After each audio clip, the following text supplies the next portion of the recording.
This is VOA News via remote. I'm Tommy McNeil. U.S. Vice President Kamala Harris sought to assure poor and threatened populations of Latin America that the United States has the capacity to give people a sense of hope in the region so they can make better lives without fleeing to the U.S. border. During a news conference after meeting with the Mexican President Andres Manuel Lopez Obrador, Vice President Harris was asked why she said the U.S. would offer hope to would-be migrants, but she also told them not to come. What is happening in terms of the experience of people who are fleeing their home country, traveling through the entire country of Mexico to come to our border, it can be a very treacherous and dangerous trek. And I don't take that lightly. And Harris engaged in 2 days of diplomacy in Guatemala and Mexico as part of the Biden administration's efforts to stem the flow of people into the U.S.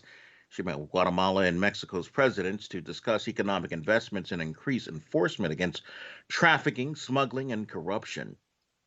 The online world received a lesson on how vital a small number of behind-the-scenes companies have become to running the internet after dozens of websites went down briefly around the world Tuesday.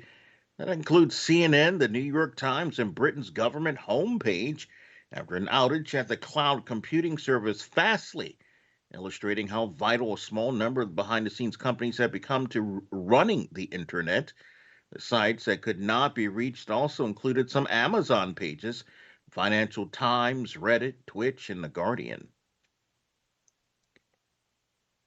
Ratko, the military chief known as the Butcher Bosnia for orchestrating genocide against humanity and war crimes in the Balkan nation, lost his final leg in a battle, and judges rejected his appeals.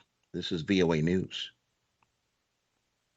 It appears that the U.S. is unlikely to meet U.S. President Joe Biden's goal to have 70% of Americans at least partially vaccinated by July 4th. During a news conference, Dr. Anthony Fauci says that it's fine if that goes unmet. When goals are set, they're set to be able to stimulate us to get to that goal. If you don't meet the precise goal and you fall short by a few percent, that doesn't mean you stop in your effort to get people vaccinated. And about 15.5 million unvaccinated adults need to receive at least one dose in the next 4 weeks for Biden to meet his goal. But the pace of new vaccinations in the U.S. has dropped below 400,000 people per day. That's down from a high of nearly 2 million per day 2 months ago. Israel's ambassador to the United States says that Hamas militants attempted to disrupt Israel's Iron Dome rocket defense system from a Gaza building housing the Associated Press and other news outlets. Gilad Erdogan said Tuesday that the alleged electronic warfare prompted the Israeli Air Force to destroy the high-rise last month.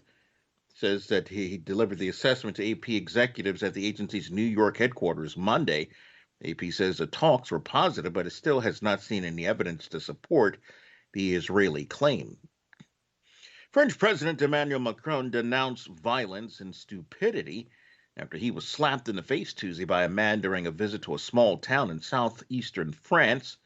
That incident prompted a wide show of support for the head of state from politicians across the ideological spectrum. Macron was greeting the public, waiting for him behind barriers in a town after he was visiting a high school. Two videos show a man slapping him in the face and his bodyguards pushing the assaulter away as a French leader is quickly rushed from the scene. Apparently, that man was, in fact, arrested. The U.S. Senate on Tuesday voted 68-32 to approve a sweeping package of legislation that is intended to boost the country's ability to compete with Chinese technology as Congress increasingly seeks to take a tough line against Beijing. Bipartisan measure authorizes about $190 billion for provisions to strengthen U.S. technology and research, and would separately approve spending about $50 billion to increase U.S. production and research into semiconductors and telecommunications equipment.